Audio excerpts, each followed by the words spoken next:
l'enregistrement. Donc voilà, vas-y. Vas-y. C'est bon. D'accord. Donc la photographie de l'aquarium, qui montre très bien l'épaisseur importante de la paroi.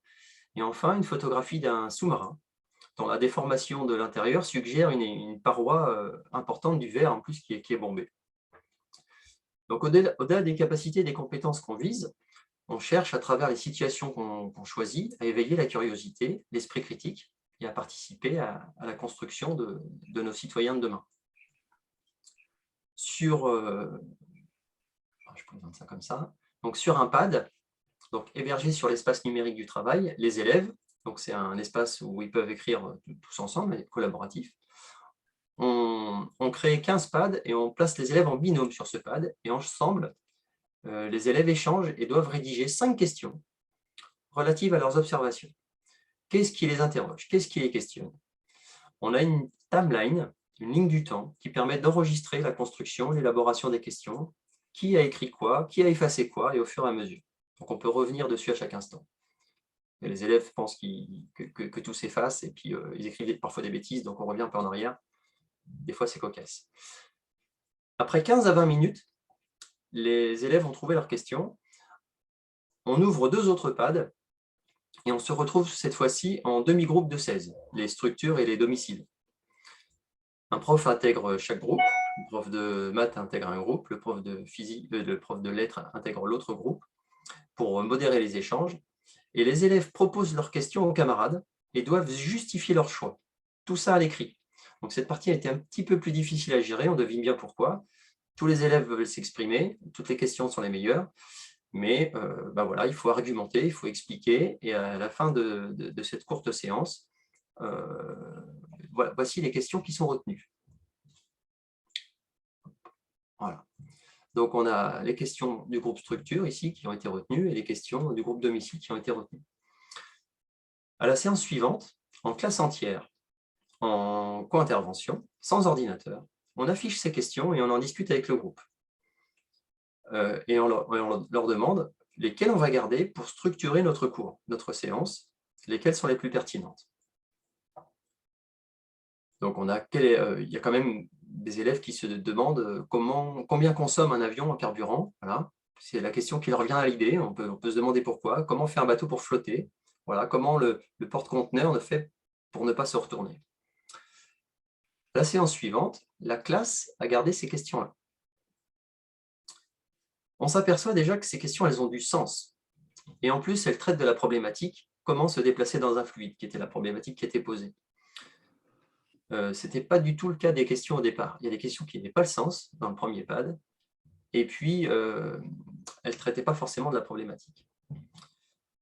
Plus tard, dans la suite du cours, il y a d'autres questions qui sont soulevées. Je pense que je les ai dans la diapo d'après.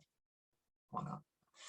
Il y a d'autres questions qui sont soulevées par les élèves ou bien par le professeur pour les travaux pratiques. À travers ces échanges, on observe l'évolution permise par le langage, dont on disait tout à l'heure que c'était un outil pour s'approprier, communiquer et élaborer sa pensée. Là, c'est clair, à travers ces 2 heures, hein, tout ça se passe en 2 heures, on passe progressivement d'un écrit libre à l'écrit normé.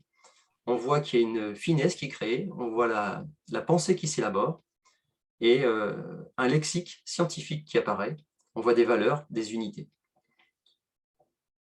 À la suite de cette séance, je propose des travaux pratiques. Il y a un travail qui est proposé, c'est on place les élèves en binôme, ils sont mis face à une situation problème. On leur donne un objet qui est différent à chaque binôme. On a des cubes, des cylindres, des sphères, des matières différentes, on a du plastique, du métal, du bois. Et la question est, est-ce que ça flotte? Si je plonge mon objet dans l'eau, est-ce qu'il va flotter? Sur le poste professeur, il y a un cristallisoire qui est posé, comme un bocal, avec de l'eau, qui permettra de vérifier à la fin du travail si l'hypothèse du binôme est juste. Pour répondre à cette hypothèse, ils n'ont pas le droit de le jeter dans l'eau, mais du matériel est proposé. On propose une balance, une règle, un pied à coulisses, une calculatrice, Internet. S'il leur faut autre chose, ils demandent, le laboratoire est rempli de choses utiles. Je leur propose un document. Est-ce que je le vois correctement? Ouais.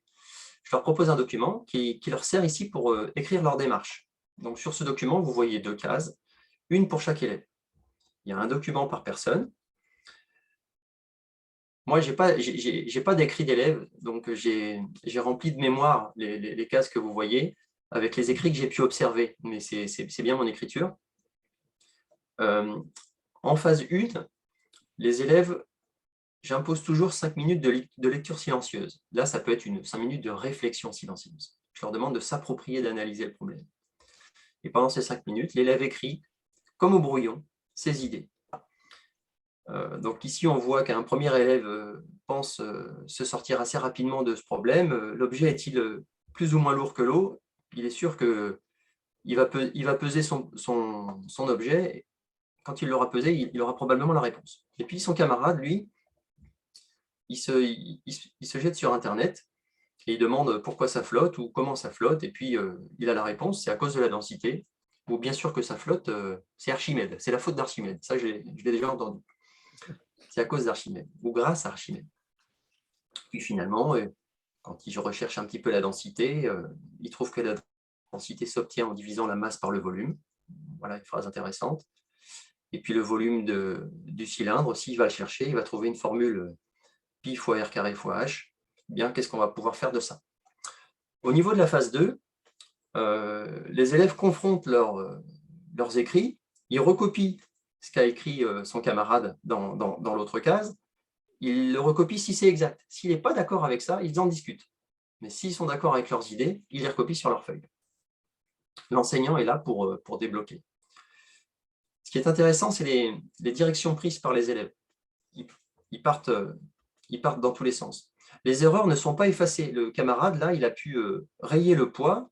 Peut-être que c'est son voisin qui lui dit « Ben non, la balance, elle donne une masse, elle ne donne pas un poids. » Ce qui est intéressant, c'est de laisser l'erreur pour pouvoir l'analyser derrière. Dans cette activité, il y a des difficultés qui vont apparaître au fur et à mesure. La mesure du rayon, du diamètre du cylindre ou d'une sphère, des conversions d'unités éventuellement, de calcul d'un volume, d'une masse volumique si les élèves y vont, et puis il faudra conclure. Ça permet aussi, ce dispositif permet de la différenciation. Si je donne un cube, ce n'est pas la même difficulté que si je donne un cylindre ou une sphère. Puis si je donne une masse volumique proche de celle de l'eau, ben, il va peut-être avoir besoin de davantage de précision, alors que si je suis très éloigné, il n'aura pas besoin d'être précis. De l'aide viendra aussi d'un autre binôme qui lui sait comment faire, et puis ils ne peuvent pas s'empêcher d'expliquer à son voisin. Même s'ils étaient sûrs de leur résultat, je n'ai jamais vu un binôme s'empêcher de jeter son objet dans l'eau pour vérifier s'il avait raison. C'est ça qui est très étonnant. Et pour conclure, donc, après ces 2 exemples d'écrit, je me sers de plus en plus de l'écrit, hein, déjà comme un outil d'ingénierie. On vient de le voir, dès la conception de l'activité, je garde une place pour ces écrits. Il a sa place, l'élève construit son cours. C'est un outil d'implication. On le voit à travers le pad, hein. Chaque voix compte, chacun a son mot à dire. C'est un outil d'analyse, hein, a posteriori, notamment pour revenir, pour le travail sur l'erreur. Ça permet de revenir sur sa démarche et de l'analyser. Et enfin, le travail d'écriture, c'est un outil de transformation parce que l'élève, il observe son parcours, il observe sa réflexion. Ce n'est pas juste un exécutant, il élabore une stratégie, il l'a pensée et il se rend compte de son avancement. Donc voilà, j'en ai terminé avec ce témoignage. Si vous avez des questions, ben, je veux bien essayer d'y répondre. J'ai perdu, moi. J'ai perdu le... Oh là là, j'ai perdu le... Oh, qu'est-ce qui se passe? Est-ce que je garde le document partagé ou... Voilà, excusez-moi. Oui, c'était parti, je l'ai sorti de la réunion. OK. Oui, tu arrêtes le document partagé et tu vas répondre aux questions. Voilà, merci. Excusez-moi pour les petits soucis tout à l'heure. J'ai appuyé sur mon ordinateur et ça a coupé le... Je vous en prie, pas de problème. Alors, des questions à Florent? Moi, je voudrais faire une petite remarque. Je peux? Je vous en prie. Je voulais d'abord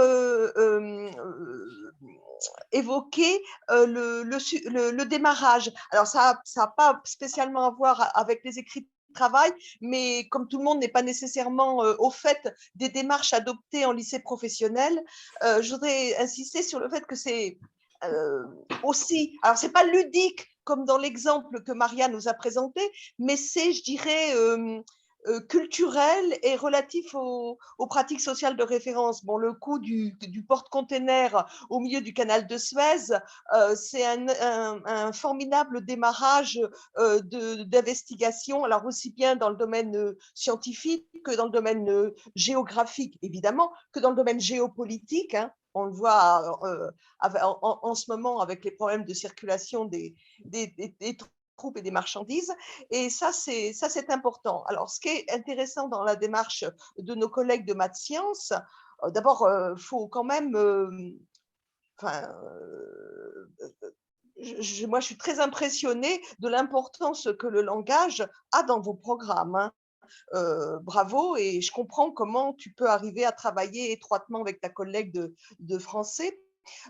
Comment donc, si ces élèves travaillent comme ça, en maths, en physique, en chimie, en histoire, en géo et certainement dans d'autres disciplines comme la vie sociale et professionnelle, etc., on a des élèves qui nous arrivent en lycée professionnel qui détestent écrire et qui y arrivent mal, mais qui vont apprendre à développer leur pensée, et le passage des représentations spontanées à un langage formalisé en sciences est assez épatant, hein, dans la diapo que tu nous as montrée. Et ça, je trouve que c'est tout à fait intéressant et remarquablement efficace pour nos élèves.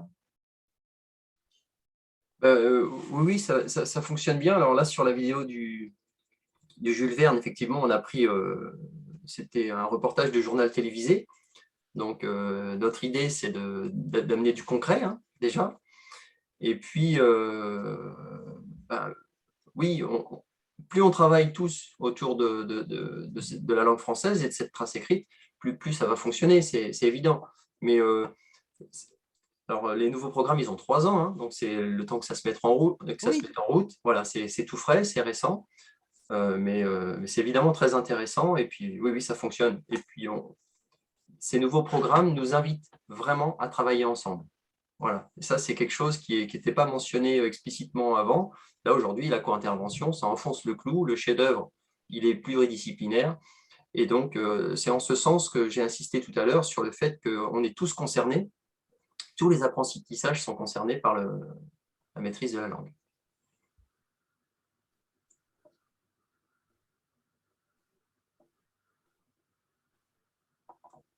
Est-ce que vous avez des questions? Moi, je n'ai pas une question, c'est une remarque. C'est que derrière, il y a un travail d'élaboration collective qui prend du temps, Oui. qui a du sens, et qui a des effets surtout. Oui. Et que probablement ce travail d'ingénierie très, très minutieuse que vous faites, c'est au début beaucoup de temps, mais je pense qu'après, c'est du temps gagné, quoi. Parce que ça, c'est un processus qu'on peut mettre en musique ailleurs, dans d'autres disciplines, enfin, sur d'autres objets, d'autres questions. Donc, c'est sûr qu'il y a un engagement important dans l'invention de dispositifs de cet ordre. Voilà. Et c'est bien c'est pour ça qu'il faut qu'on les montre.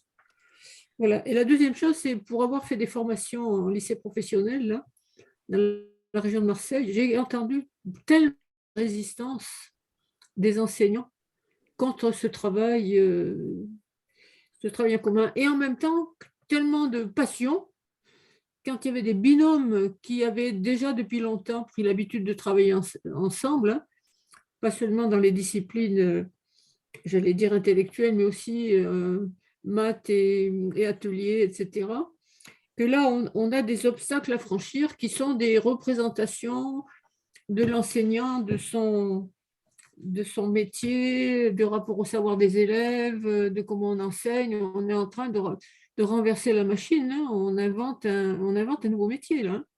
C'est clair. Et du coup, les postures des enseignants sont radicalement différentes et les postures des élèves, du coup, deviennent plus engagées, plus réflexives, etc. Ce qu'on est capable aujourd'hui d'expliquer. Mais c'est vrai qu'il y a un investissement important. Voilà. Et je crois qu'il faudrait arriver à le montrer, cet investissement important. Ce n'est pas que les fous du boulot qui font ça. Hein. Et comment monter des équipes qui se partagent les protocoles et après on est toujours jaloux parce que les autres, avec nos travaux, ils inventent des trucs bien meilleurs. On pique une crise de jalousie parce qu'on n'y avait pas pensé. Voilà, mais je pense qu'il faut qu'on soit attentif à comment partager ce travail, comment le valoriser, le valider, le faire valider par l'institution de ces temps de travail collectif, de préparation de ces longues séquences. Moi, je crois qu'il y a une piste là-dedans. Et puis, l'autre chose que je voulais ajouter, vous savez, on a construit dans nos travaux de recherche, on a construit pour la maternelle, en réalité, la notion de posture du magicien chez l'enseignant, qui attrape la curiosité et l'émotion. Et je trouve que vos 3 ou 4 objets du container qui va bloquer le canal de Suez ou autre, etc., sont tout à fait dans ce même esprit d'arriver à capter l'émotion, la curiosité, l'impensable, l'impensé. Et ça, c'est tout à fait effectivement magique, quoi. Voilà, c'est une bonne recette, ça. Voilà. Mais c'est vrai qu'on rentre dans une autre manière d'enseigner. Hein. Alors, bon, dans ton introduction, tu parles beaucoup de l'écriture, mais je suppose qu'il y a aussi beaucoup de travail sur l'oral qui est évidemment… Absolument, là, j'ai axé sur les écrits, mais évidemment que l'oral a une place importante. Et puis, pour compenser un petit peu ce travail important, il y a l'expérimentation est passionnante. Donc, c'est vrai que quand on a le collègue qui va bien en face, quand le collègue de lettres-histoire, il est passionnant parce que nous, les profs de sciences, enfin moi, le prof de sciences, je ne suis pas un expert de la langue française et il m'a appris énormément. Il m'a appris énormément comment corriger mes énoncés, comment apprendre à faire un cours finalement. Et pour que les consignes soient compréhensibles de la part des élèves. Donc, j'ai beaucoup progressé grâce à lui. Et donc, c'est vrai que expérimenter en tant qu'enseignant, je pense que c'est ça, moi, qui est passionnant. Et puis, là, pour répondre à la question du collègue sur le chat, c'était de la co-intervention pour une partie. C'est-à-dire que on avait les élèves dans 2 salles et il y avait un prof par salle, donc il y avait un groupe qui dirigeait l'EHPAD. Et à la séance d'après, quand on a mis toute la classe ensemble, là, ça a été une séance de co-intervention. Donc, on était tous dans la même pièce. Il y avait 30 ou 32 élèves et puis 2 professeurs. Voilà. Et puis après, on s'est répartis. Lui, il est reparti, il a continué son cours d'histoire géo sur les transports. Et puis, moi, j'ai continué mon cours de physique. Et puis, on s'est retrouvés un peu plus tard, parce qu'évidemment, dans mes cours, je n'ai pas partagé ça aujourd'hui, mais dans mes cours, dans des consignes de sciences, il y a des consignes de français. Attention à vos arguments, attention à vos exemples. Voilà. Et il y avait eu vraiment toute une articulation maths, sciences et français et histoire géo sur cette séquence. Et ça a bien fonctionné, très, très bien fonctionné. Travailler ensemble, vous mettez vos forces en commun, mais vous n'êtes pas dans le contexte du dispositif de la co-intervention. Et non, malheureusement, parce que la co-intervention, comme je l'ai dit tout à l'heure, c'est un enseignement professionnel avec un enseignement avec un enseignant du général. Et alors, c'est formidable parce que ce dispositif, il nous permet de faire plein de choses. Moi, ce que je regrette, c'est qu'il y a des disciplines avec lesquelles j'ai envie d'expérimenter des choses. Le prof de PS, notamment, c'est un enseignant avec qui, moi, je souhaite pouvoir travailler. Et le prof de lettres, notamment, pour travailler sur cette trace écrite. Donc, quand on veut expérimenter, il y a quand même des dispositifs. Le chef d'établissement, il peut proposer de la co-intervention. On a des dispositifs de recherche. On peut faire appel à la CARDI. Enfin, voilà. Et après, on a aussi tout ce qui est des dispositifs d'accompagnement renforcés où on peut facilement intervenir en parallèle et développer ce type de pratique. Oui, voilà, on ne se laisse pas abattre. Quand on veut expérimenter, on On a y de quoi arrive. faire, je pense. Merci beaucoup. De rien. Je vais aller voir mon collègue de maths sciences. Il faut y aller. Apparemment, les histoires et maths sciences, ça marche bien. Oui, oui, absolument. Moi, je suis ravi. J'ai 2 collègues avec qui voilà, on arrive à croiser nos programmes et on fait énormément de choses ensemble. Merci. Tu as une autre question, Florent, dans le chat? Quel prolongement de cette expérimentation? Alors, le prolongement, je sais, non, je n'ai pas de prolongement, c'est-à-dire que je fais attention avec qui, dans l'équipe de l'année prochaine, par exemple, je vais faire attention à me remettre avec ce collègue-là, parce que, évidemment, si mon collègue de français, il n'a pas envie, et qu'il me dit, bah non, écoute, j'ai déjà de la co-intervention avec le collègue du professionnel, voilà, quand on a ce genre de refus, bon, bah, c'est pas la peine, quoi. Comme l'a dit Madame Buchon tout à l'heure, il y a un investissement, il faut se poser, il faut se croiser, il faut se voir, il faut se parler, donc ça prend du temps. Et puis, sur la trace écrite des élèves, il faut prendre du temps de les analyser. C'est-à-dire que les traces des élèves, il faut se poser autour, des fois avec l'élève, puis des fois sans l'élève. On prend beaucoup de photos des copies d'élèves, et mon collègue fonctionne beaucoup avec ça. L'élève, il a un brouillon, il prend en photo, il envoie par Pronote au professeur ou par l'ENT, par l'espace numérique de travail, et puis le collègue corrige, renvoie. Tout ça, ça prend du temps. Donc je fais attention pour l'instant avec quel collègue travailler. Et puis sinon, la co-intervention, elle se développe énormément. Sur 18 heures ou 20 heures pour un enseignement, il a peut-être 4 heures, 5 heures de co-intervention. Donc aujourd'hui, comme c'est récent, ça nous demande énormément de travail pour l'instant.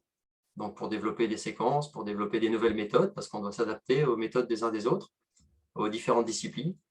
Donc voilà, on explore pour l'instant. Merci. Alors, nous allons peut-être arrêter là, Florent, en te remerciant, pour passer à la 3e intervention. Mathieu? J'arrive. Bonjour tout le monde. Alors, je vais charger mon truc. Je vais essayer de faire vite parce que c'est quand même plus intéressant d'avoir des questions que des... Voilà. Vous voyez mon truc? OK. Alors, nous, on a expérimenté un dispositif qui va sans doute paraître plus léger au vu de ce que j'ai vu là. Mais c'est parce que ça nous a pris 3 heures, en fait. Dans une classe de seconde, c'est un exercice qui s'appelle la narration de recherche, que j'ai appris grâce à une collègue qui avait travaillé avec l'IREM. Je précise que moi, je suis prof de français. Et l'IREM, l'Institut de recherche en mathématiques, je crois. Et donc, je le pratique depuis chaque année avec mon collègue de mathématiques parce que c'est intéressant. Donc, au lycée Duhamel du Monceau à Pithiviers. Cette année, mon collègue s'appelle Monsieur Bieler. On ne confond pas tous les deux. Et la classe dont j'ai la charge s'appelle la seconde 7. Et ce sont des élèves sympathiques, mais comme on dit, d'un niveau faible, c'est-à-dire en fait plein de bonne volonté, mais qui ne comprennent pas bien parfois ce que c'est qu'un écrit. Écrit de travail ou écrit définitif à évaluer, etc. Donc, finalement, on a partagé un constat tous les deux, qui est que les élèves ont beaucoup de difficultés, non pas à raisonner, mais à écrire leur raisonnement, à en rendre compte par écrit. Ils vont souvent très, très vite, ils sautent des étapes de la réflexion, etc. C'est un constat qu'on fait chaque année avec des élèves de seconde, de première, probablement de terminale, mais moi, j'en ai jamais. Et donc, après tout, cet exercice peut peut-être servir. En mathématiques, si j'ai compris mes collègues, ils ont des difficultés à expliciter leur démarche quand ils font des démonstrations mathématiques. C'est-à-dire quand ils doivent expliquer, justifier un raisonnement, un résultat, etc. En fait, ils rencontrent un problème très proche de celui que je rencontre en français. C'est l'explication de leurs hypothèses et l'explication de leurs conclusions. Voilà, alors on a déterminé ça comme une compétence, c'est-à-dire là, je vous propose la définition que j'aime bien de compétence, parce que je sais que c'est un mot assez galvaudé, assez détesté, mais moi, je ne retrouve pas de meilleur. Et en fait, on entend par là capacité à mobiliser des ressources devant une tâche ou une situation complexe. C'est un extrait de la charte des programmes d'avril 2014 du Conseil supérieur des programmes, qui est un texte que j'invite tout le monde à lire et relire parce qu'il est très intéressant. Alors là, la compétence, ça serait pour les élèves finalement de rendre compte de la progression d'une recherche. Donc on a proposé de formuler ça par l'élève sait raconter comment il est arrivé à son résultat. J'ai mis un résultat dans le diaporama, je crois qu'on avait mis son résultat. Et donc, vous verrez les résultats justement tout à l'heure. Et puis, c'est un exercice, la narration de recherche, comme je vous ai dit, c'est un truc qui a été inventé par des profs de maths au départ, mais qu'on a récupéré, nous, profs de français, parce que ça nous intéresse beaucoup, il y a narration dedans. Donc, on commence par faire une recherche, c'est-à-dire on met les élèves en situation de problème. Et l'enjeu, en fait, c'est pas tant le résultat, qu'ils aient un résultat correct, c'est vraiment le fait qu'ils soient conscients de la démarche qu'ils réalisent et qu'ils puissent nous la raconter, et nous la raconter par écrit, parce qu'on sait que l'écrit redouble le recul théorique par rapport à leur activité. On les installe, on les met en groupe et on leur donne donc un sujet de géométrie.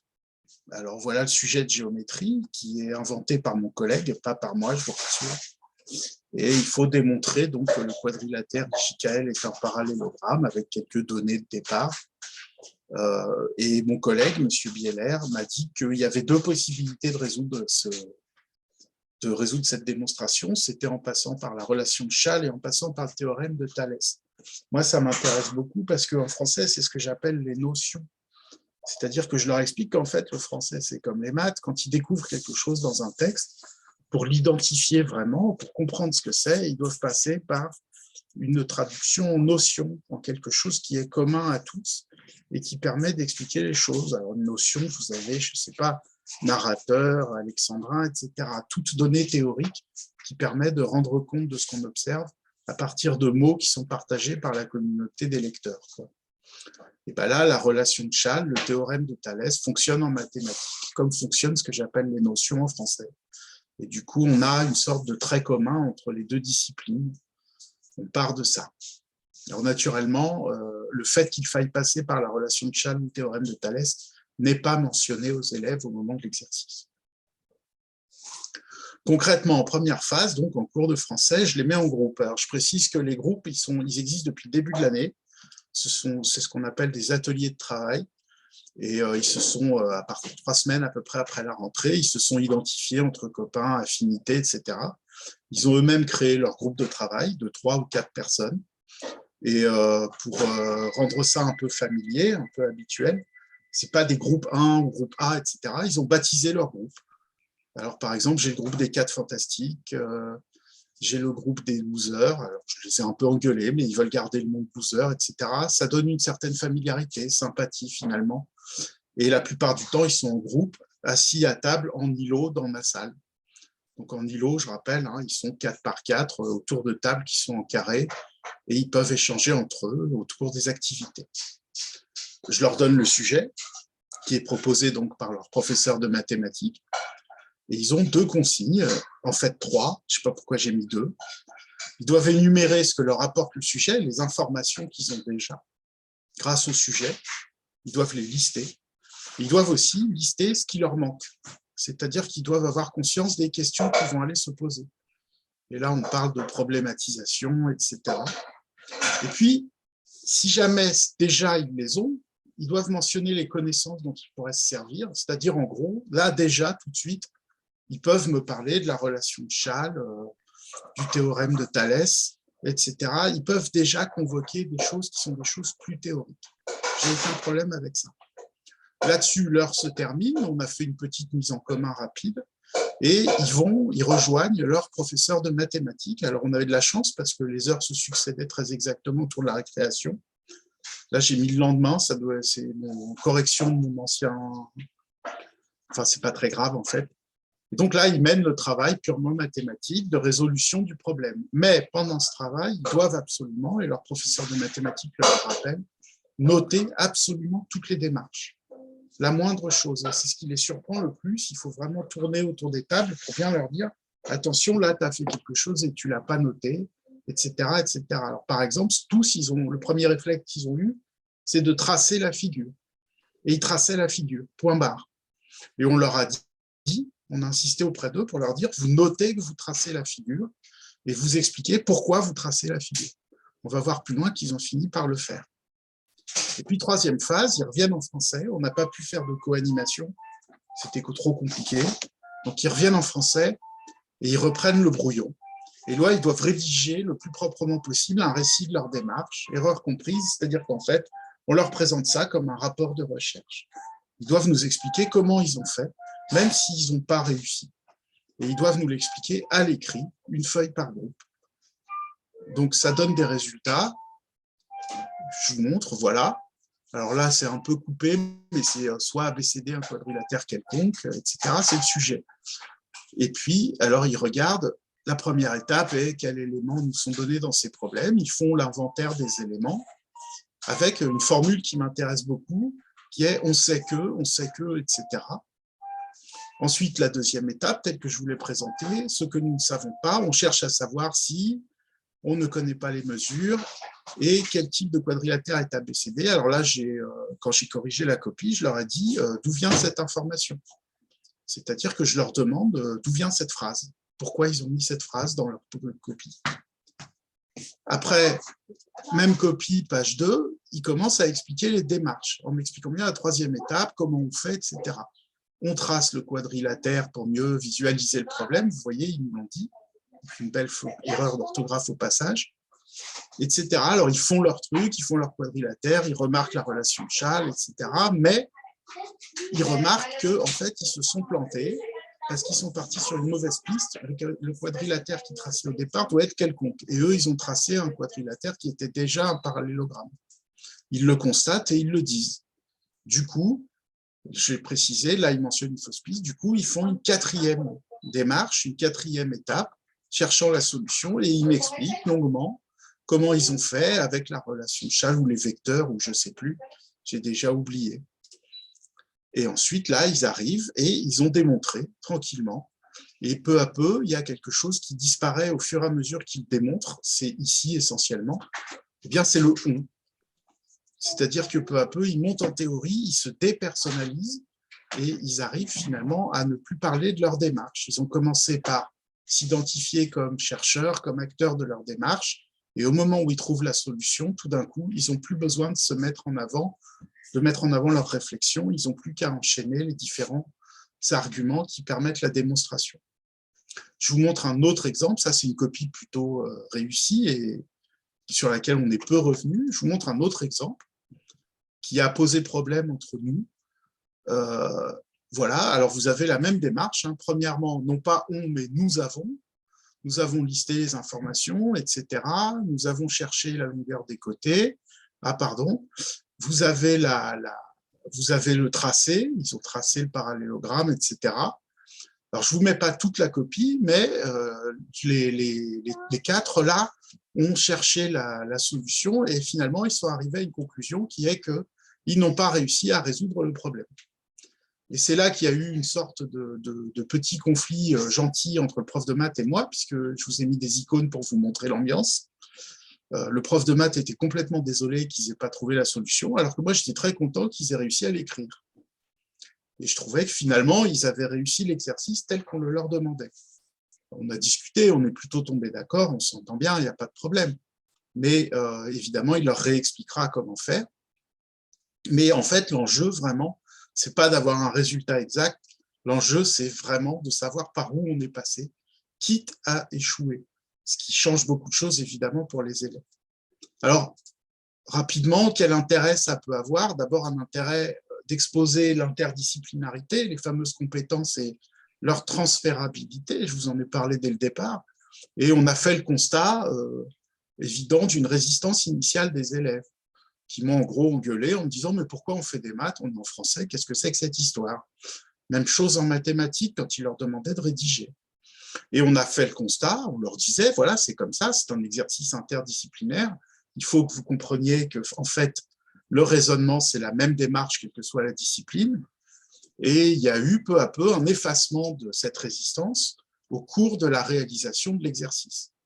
Ceci dit, on a quand même eu une piste avec mon collègue parce que il y a 2 ou 3 ans, j'avais fait ça avec un autre collègue et lui avait proposé un exercice un peu différent, un peu type position magicien, dirait Dominique, c'est-à-dire que lui, il avait récupéré une décision de justice américaine où un noir avait porté plainte ou fait appel d'une décision de condamnation parce que le jury était composé de trop de blancs. Et il avait gagné le procès. Et le prof de maths avait dit on va leur faire des statistiques sur combien faut-il de noirs et de blancs dans un jury pour que ça soit équivalent à la population, etc. Et est-ce que finalement, selon les élèves, le condamné noir avait raison de faire appel ou pas? Et donc, on avait fait un exercice qui partait d'une situation concrète, en fait, pas d'une situation déjà mathématique. Et d'une certaine façon, ça avait peut-être mieux marché. Ils avaient conclu, ils avaient vraiment pris une décision, ils s'étaient vraiment coltiné le problème. Donc, je pense qu'effectivement, le fait de partir de situations concrètes peut être intéressant. Ensuite, on s'intéresse aux compétences de rédaction et de démonstration. Et on s'intéresse au fait qu'en fait, rédiger et démontrer, c'est très, très proche. Je ne vais pas dire c'est la même chose, mais c'est très, très proche. C'est-à-dire que ce qu'on arrive à rédiger, finalement, c'est quelque chose dont on a réussi à construire la réalisation. Donc, explicitation de la démarche, acquisition de la notion de durée, c'est-à-dire qu'on a beaucoup insisté avec eux sur le fait qu'il a fallu du temps pour résoudre le problème, et que c'est vrai en maths, et que c'est vrai aussi en français, et que quand ils ont une épreuve de 4 heures, ils ne partent pas au bout de 2 heures, parce que par définition, en 2 heures, ils n'ont pas trouvé tout. C'est pour ça qu'ils ont du temps. Et puis, l'intérêt de faire un travail de type chef-d'œuvre, c'est-à-dire une réalisation progressive qui va finir par aboutir à quelque chose d'exposable. A priori, on a l'idée d'exposer leurs travaux quelque part, soit au CDI, soit dans une salle de classe, on ne sait pas encore. Et puis, en dernier lieu, la solidarité interprofessionnelle, puisque, bien entendu, en tant que prof de français, j'ai pu calmer le prof de maths qui n'en pouvait plus des mauvais résultats. Et donc, voilà à peu près ce que je lui ai dit. Voilà. Pour dire rapidement le grand intérêt de ce truc, d'abord, c'est rapide, c'est facile à faire, c'est facile à mettre en place. Et puis, vraiment, les élèves découvrent, ça on le constate à chaque fois, ce que c'est qu'un raisonnement. Pour ce qui est des prolongements, bien évidemment, il faut récupérer tout ce qui a été acquis pendant cet exercice et le réappliquer dans nos disciplines respectives. C'est tout l'intérêt, à mon avis, des compétences et de la démarche curriculaire. C'était ma conclusion. J'espère que j'ai fait assez vite. C'est très bien. Le quart d'heure est rempli. Donc maintenant, tu peux arrêter de partager ton écran. Je vais essayer. Je ne sais pas comment je fais. Tu recliques dessus. Attends. Et après, tu vas pouvoir répondre aux questions. Oh, il y a un écran. Ouais, mais attends, là, j'ai un gros problème. Ah, c'est là. OK. Il y a un truc arrêté, normalement. Oh, terrible. Je trouve Avancer pas. les fichiers, il y a 3 autres espaces. Tout en haut. Ouais. Je t'aide? Nouveau partage? Non. Ah, juste à côté. Ah, arrêtez, c'est bon. Voilà. Ouais. Merci. Parfait. Voilà. Je vous écoute si vous avez des questions. Je trouve de très bonnes questions.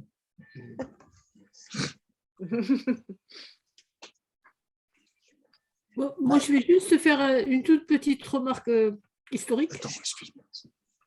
C'est que la narration de recherche a été inventée à Montpellier par une collègue et qui a inventé ce dispositif parce qu'elle avait 35 élèves dans sa classe et qu'elle ne comprenait pas comment il fonctionnait. Elle n'y arrivait plus. Et donc, elle avait inventé ce dispositif et les élèves c'était pas du tout construit aussi strictement. Les élèves étaient invités pendant qu'ils avaient fait, après qu'ils aient tenté de résoudre un problème, ils n'étaient pas obligés de le résoudre, de dire exactement ce qu'ils avaient fait, leur raisonnement, et ils pouvaient absolument tout dire, y compris si la prof leur cassait les pieds, ils avaient une liberté totale. Mais l'objectif ici, c'était l'enjeu pour le prof. Et moi, ce que je trouve intéressant dans ta démarche, c'est combien là tu montres que c'est l'enjeu pour les élèves dans l'évolution de tout un tas de choses que tu as bien montré. Je travaille là. Merci pour vos compliments sur la discussion. Ils me vont droit au cœur et seront transmis à mon collègue de mathématiques. Et comme en plus ma fille les voit en direct, ça me met en valeur, c'est très bon. Je tiens à prévenir que la fille est malade. Hein. D'accord. Voilà. Alors, si j'ai fait atchou, mais que je... Ça y est. Voilà, donc si vous avez des questions. Moi, j'ai une question. Non, Aurore, s'il te plaît. Moi, j'ai une question parce que je vais sûrement te piquer une idée là pour la formation des EFS à l'INSPE. Quand ça ne leur a pas posé de problème de résoudre et d'écrire en même temps les étapes parce qu'il fallait être un peu schizophrène. En fait, c'est exactement la question qu'ils m'ont posée à leur façon. C'est-à-dire qu'en me disant, mais on ne peut pas, il y a des maths, il y a du français, et ce n'est pas la même chose. Et l'enjeu de l'exercice, c'est de leur montrer que si, en fait. Et que, donc, au fur et à mesure, ils ont eu de moins en moins de mal et ils ont commencé à saisir que, en fait, c'est précisément en écrivant, ou en tout cas en prenant le temps de théoriser ce qu'on fait, qu'on arrive à résoudre des problèmes parfois complexes.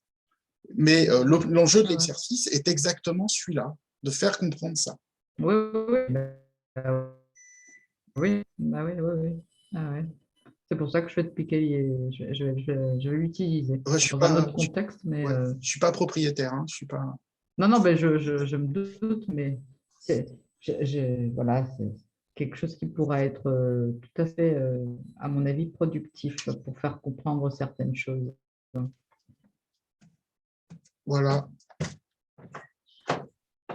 Moi, je voudrais ajouter une remarque là, parce que j'ai rencontré plusieurs fois cet obstacle, près de mes petits-enfants notamment, sur mais quel est l'intérêt du moment qu'on a le résultat et qu'il est juste?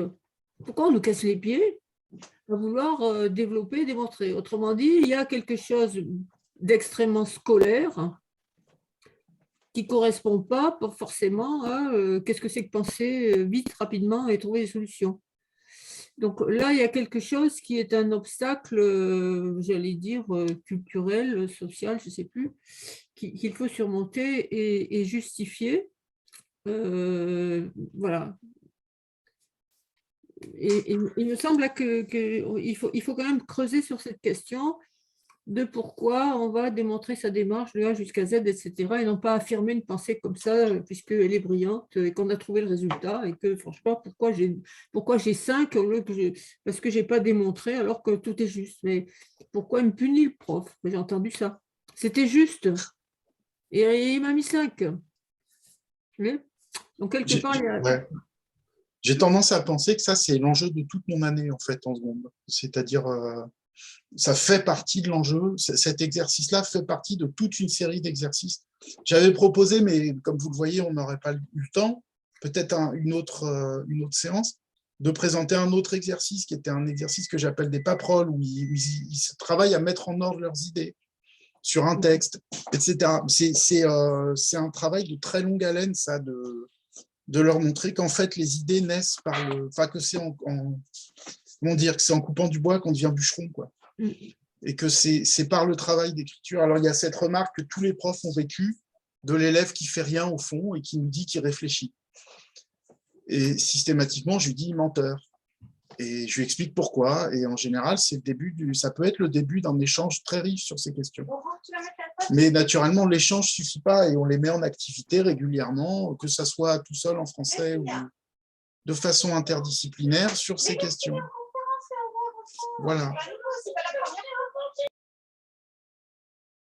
Isabelle a levé la main. Oui, en fait, les différentes expériences, les différentes interventions, je trouve qu'elles montrent bien que peut-être justement, ce qui est en général assez valorisé dans le cadre scolaire, c'est le produit fini. Et peut-être que c'est ça aussi la difficulté que tu soulevais, Dominique, c'est justement ces écrits intermédiaires. Ils nous montrent que là, ce qu'on va valoriser, c'est l'expression d'une pensée qui est en mouvement, qui se construit progressivement, et que par ces écrits intermédiaires, on voit bien comment les élèves, dans les différents cadres, ils s'approprient le lexique scientifique dont on a besoin, ils s'approprient la démarche de raisonnement mathématique, etc. Mais qu'on voit bien que c'est ça qu'on cherche à valoriser. Du coup, c'est plus le produit fini qui est évalué à la fin, alors que beaucoup dans le cadre scolaire, on agit autour de cette évaluation finale et pas tellement sur ces écrits-là. Oui, voilà, donc c'était ce que je voulais soulever, que je trouvais que ces écrits-là étaient bien vecteurs d'apprentissage vraiment disciplinaire très, très intéressant. Je vais rebondir sur ce que tu dis parce que ça veut dire aussi que les écrits intermédiaires, il faut être capable de les évaluer. C'est-à-dire que l'enseignant, comme les élèves, doivent être capables d'évaluer la progression de leur pensée avec un certain nombre de critères, hein, de raisonnement, d'exemples, de ce que vous voulez, hein, d'évolution du niveau du langage, d'une pensée narrative à une pensée explicative, à une pensée théorisante, etc. Mais il faut qu'on arrive à donner des critères de l'évaluation du processus de la pensée en mouvement. Je me souviens quand on faisait écrire des nouvelles à la fac à Lille, on ne risquait pas d'évaluer le produit fini, puisque c'était une œuvre, on n'allait pas évaluer l'œuvre créative qu'ils avaient construite, on évaluait les écrits qu'ils avaient produits pour eux, intermédiaires, et c'était parce que on évaluait le travail, hein, tout bêtement, on évaluait le travail, pas le résultat, le travail. Alors, voilà. Donc là, on est encore avec Chaban et toute une équipe à Perpignan et Montpellier, on avait écrit comment évaluer les écrits intermédiaires, hein. Déjà, on avait fait ce travail-là, sûrement incomplet, sûrement à reprendre, à simplifier. Mais autour de cette question des écrits intermédiaires, ce n'est pas des écrits non normés, comme ça. C'est des écrits qui, parce qu'ils ont un objectif différent, ils vont prendre des formes normées différentes. Voilà, écrire en abrégé, écrire… voilà, je ne vais pas développer, mais il faut qu'on réfléchisse à quelques critères dans les disciplines différentes pour que les enseignants puissent avoir quelques outils pour évaluer la progression de la pensée en mathématiques, en biologie. Mais le lexique y est pour beaucoup. Le lexique et l'énonciation sont des paramètres extrêmement importants. Mathieu le montrait bien. La disparition, le changement d'énonciation est un indicateur extrêmement important dans l'évolution de la pensée. Voilà. Donc, c'est vraiment, on ne peut pas parler d'écrit réflexif sans poser la question de comment je les regarde et comment je les évalue. C'est ni naturel ni spontané, il faut qu'on y réfléchisse. Discipline par discipline. Voilà. En tous les cas, merci. C'était toutes ces trois, c'était extrêmement, extrêmement intéressant et constructif. Et il faut partager, partager, partager. Voilà. Et merci à tout le monde. À propos de partager, Viviane, est-ce qu'il y aura moyen que les diaporamas soient mutualisés, enfin soient communiqués à ceux qui le souhaitent? Bien sûr, les diaporamas sont toujours ouverts. Hein. Ah oui, non, mais comme je les ai, moi, je ne me suis jamais préoccupée de savoir comment les diaporamas autres sont toujours accessibles par tous ceux qui veulent. Ah, les diaporamas, ben, il faudra me les donner. Voilà. Ben, tu les as? Oui, il faut que je vérifie ce que j'ai. Non, on peut te les renvoyer. Vous me faites oui. Et parce que les collègues me l'ont demandé, certains collègues me l'ont demandé. Et comment, où est-ce que tu les mettras sur le site de la FEF ou… Ben, je les mettrai sur la page de présentation. D'accord. Viviane, tu me laisseras juste corriger les deux coquilles. Hein. Oui. Moi, j'ai écrit des bêtises, mais personne rigole, donc je suis vexé. Je vais vous laisser. Voilà.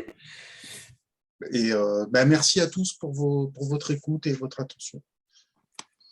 Merci. Okay. Donc, nous allons arrêter là. Merci beaucoup à tous les intervenants. C'était encore une… Merci au bambin qu'on voit. On voit un petit bout de tête d'un petit garçon.